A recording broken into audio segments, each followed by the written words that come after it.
नवी मुंबईत गणेश नाईकांना शिंदेंची शिवसेना आव्हान देणार आहे, तर दुसरीकडे ठाकरे बंधू देखील एकत्र निवडणुकीच्या रिंगणात उतरलेत. त्यामुळे नवी मुंबईत सर्वच पक्षांमध्ये कांटे की टक्कर पाहायला मिळण्याची शक्यता आहे.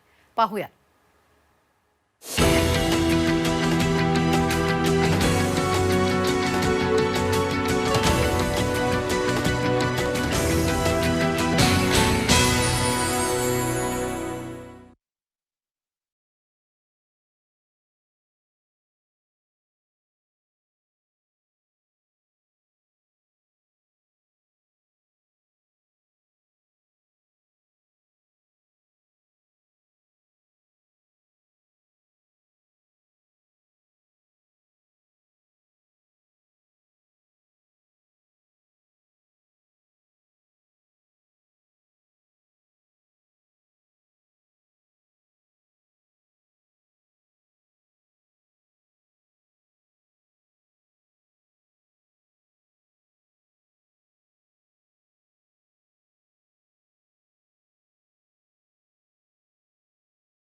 जरूर होतं. परंतु लोकांना विकास हवा आहे.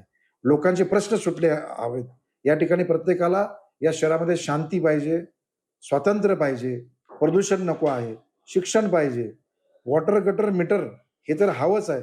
परंतु याच्यापेक्षा माणसाला जी आवश्यक असलेली जी काही गरज आहे, ती पूर्ण करणारं शहर बनवण्यासाठी नेतृत्व हवं असतं आणि ते नेतृत्व आमच्याकडे आहे. नवी मुंबईचे आर्किटेक्ट सांगतात आहे स्वतःला. त्यांनी तलोजामध्ये मेट्रो रेल्वे सुरू झाली, मानखुर्दला रेल्वे सुरू झाली, मेट्रो रेल्वे, झोपडपट्टीमध्ये मेट्रो रेल्वे सुरू झाली. पण नवी मुंबईचं नशीब बघा, आजपर्यंत सीबीडी त्या ऐरोलीपर्यंत कुठेही मेट्रो रेल्वे सुरू झालेली नाही. आम्हाला ती आता नवी मुंबईकरांसाठी सुरू करायची आहे. म्हणून आम्ही विश्वास आहे की शिंदे साहेब नगरविकास मंत्री आहेत, ते सर्व आम्हाला या गोष्टी करून देतील. नवी मुंबई विकसित शहर असलं तरी वाहतूक कोंडी, पार्किंग, हवा प्रदूषणासारख्या समस्या मोठ्या प्रमाणावर आहेत. दरम्यान याच मुद्द्यावरून ठाकरेंच्या शिवसेनेनं नाईकांना घेरण्याचा प्रयत्न केलाय. तर पालिकेवर राष्ट्रवादीची सत्ता असताना नवी मुंबईचा विकास राष्ट्रवादीनंच केल्याचा दावा पवारांच्या राष्ट्रवादीकडून करण्यात आलाय.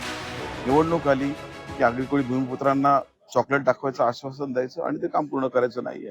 तुम्हाला कल्पना आहे 25 फेब्रुवारी 2022 पासून जो निर्णय लागू झालाय की गरजेपोटी घरं जिथे असतील तिथे नियमित करू म्हणून, पण आजही ते होत नाहीये. फक्त सर्वेच्या नावाखाली लोकांच्या तोंडाला पानं पुसली जात आहेत. आता निवडणूक आले की परत ते बॅनर लावतील की आम्ही हे करतो, पण हे निश्चितपणे होणार नाही. पक्ष हा नेते मंडळींकडून फुटला आणि नेते मंडळी बाहेर पडले, परंतु कार्यकर्ता आणि पदाधिकारी तो जाग्यावरच आहे. त्याचमुळे जवळपास 31 चांगले उमेदवार आम्ही देऊ शकलो. 103 लोकांनी मागणी केली होती, त्यापैकी 69 लोकांचा आम्ही मुलाखती घेतल्या, त्यातून 46 लोक निवडली आणि 46 पैकी आम्ही 31 लोक घेऊन रिंगणात उतरलो.